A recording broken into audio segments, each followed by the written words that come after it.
What do you think? Where is Napa Valley heading and the global wine industry in the next decade? I've been really impressed. Since I've been working in Napa Valley, I've seen Napa become even more relevant and important around the world for a number of reasons. But I think Napa is going through a shift right now, looking at, again, who it wants to be in the world. Yeah. And there's a whole new generation that's coming to power now at estates and being involved and taking over estates. And there's a big shift happening. And I would say, not egotistically, but I think our company had a big part to do with that by not sort of aligning with a sort of modern approach and saying, hey, look, we know what balanced age-worthy wine tastes like, right? The estates that we've purchased have been doing it for many years. Can we do it better? Absolutely. So we're going to keep doing that and just do it better, right?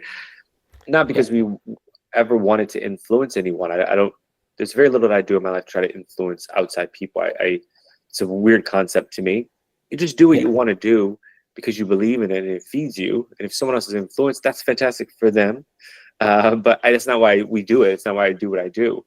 And I think it gave the license to a lot of young winemakers and people in the industry to go, oh, you can do this and still be successful. Because the old thing was, no, you had to make this style of wine, get a 97 through 100-point score, and you had to hire this consultant, do this to be successful. And we proved that incorrect. Our estates are doing incredibly well. We've been able to engage with clientele in a level that they're really fulfilled by, and we're fulfilled by having that connection. And sommeliers love what we're doing. It's almost like, I had a sommelier told me, it's like, you created the company that I always wanted to exist in Napa, right? Someone that was authentic, that create balanced wines that were what I wanted to drink, what I wanted to sell. And that's fulfilling as someone who's a former sommelier. And you see this shift, right? It's happening more and more every year. The wines are gaining more restraint, more balance. And that's just going to make the Napa Valley wine industry blow up even more, because you've now,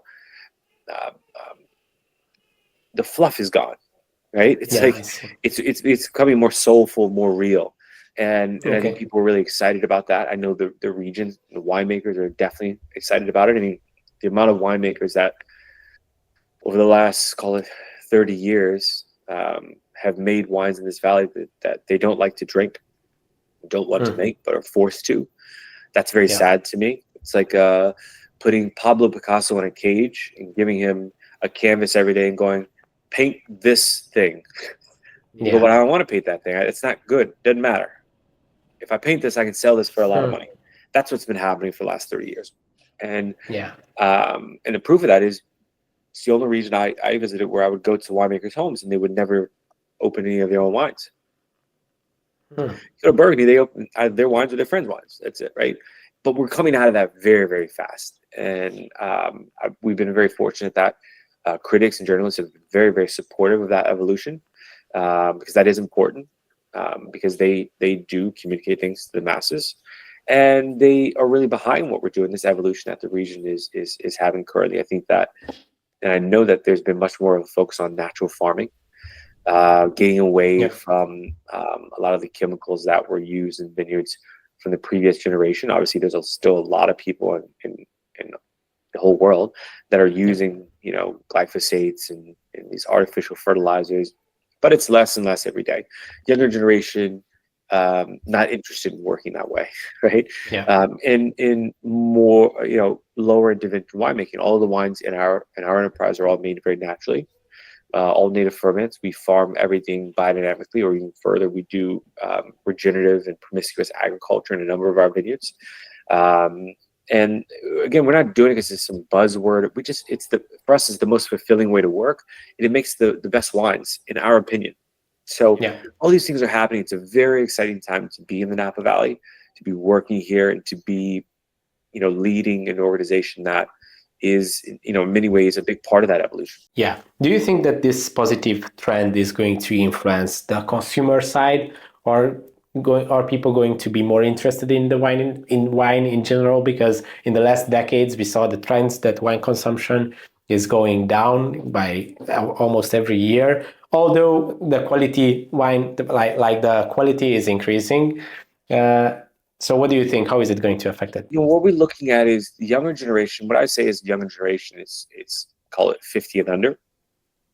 They're looking for things that are much more authentic and real.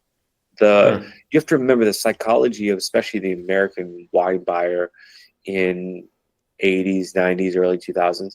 This is a generation that in many cases they were the first people in their family to ever drink wine.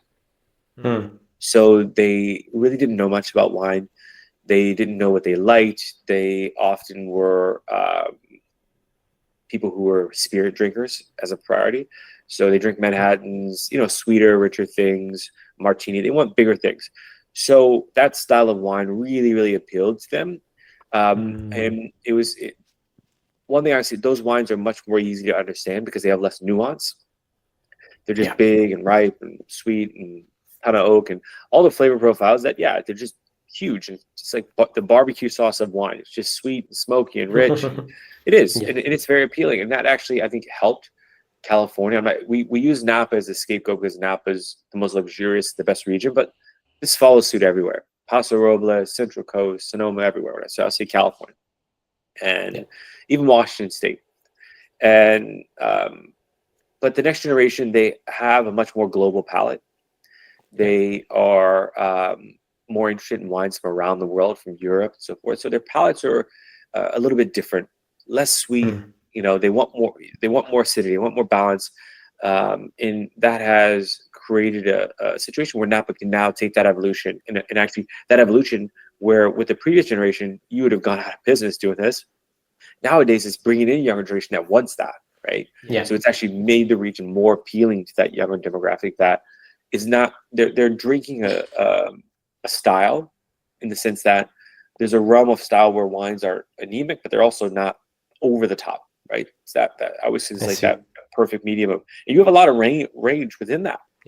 But they're not over the top, they're not anemic, right? It's right in the middle that people really love. And I think all the great wines of the world are in that realm. I see. That's a really optimistic view. I'm an optimistic guy. That's the way to go.